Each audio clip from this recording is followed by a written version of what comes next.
Price the lord, hallelujah. പ്രിയ സഹോദരങ്ങളെ, ഇന്ന് വ്യാഴാഴ്ച ദിനത്തിലെ യെശയ്യാ പ്രവചനം 40:31 വചനം ഒരു വലിയ യാഥാർത്ഥ്യമാണ്, നമ്മുടെ ജീവിതത്തിലെ ഒരു വലിയൊരു യാഥാർത്ഥ്യമാണ് വിവരിക്കുന്നത്.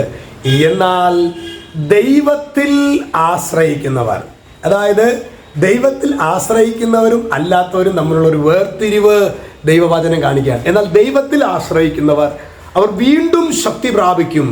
അവർ കഴുകന്മാരെ പോലെ ചിറകടിച്ചുയരും. അവർ ഓടിയാലും ക്ഷീണിക്കുകയില്ല, നടന്നാൽ തളരുകയുമില്ല.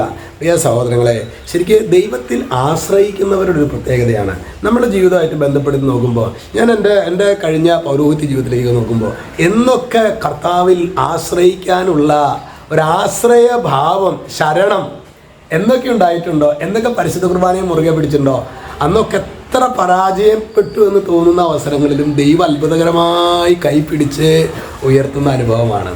എന്നാൽ ചില സമയങ്ങളൊക്കെ എനിക്ക് തോന്നിയിട്ടുണ്ട് തീർത്തും ഒരു പ്രശ്നവുമില്ല, പക്ഷെ ഉള്ളിൽ we feel A kind of vacuum, ഒരു ശൂന്യത.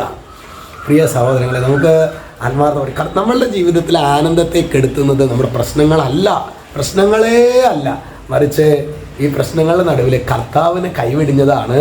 അത് നമ്മളൊരു പാട്ടുണ്ടല്ലോ, കഴുകനെ പോലെ ചിറകടിച്ചുയരും, തളർന്നു പോകാതെ ഓടിയിടും, കൃപയാലേ കൃപയാലേ കൃപയാൽ ജീവിക്കാൻ വേണ്ടി ഒരു കൃപയ്ക്ക് വേണ്ടി പ്രിയ സഹോദരങ്ങളെ നമുക്ക് ആഗ്രഹിക്കാം. ഈശോ നമ്മെല്ലാവരെയും സമൃദ്ധമായിട്ട് അനുഗ്രഹിക്കട്ടെ. യേശു ക്രിസ്തുവിൻ്റെ നാമത്തിൽ ആശീർവദിക്കുന്നു, ഇപ്പോഴും എപ്പോഴും എന്നേക്കും. ആമേൻ.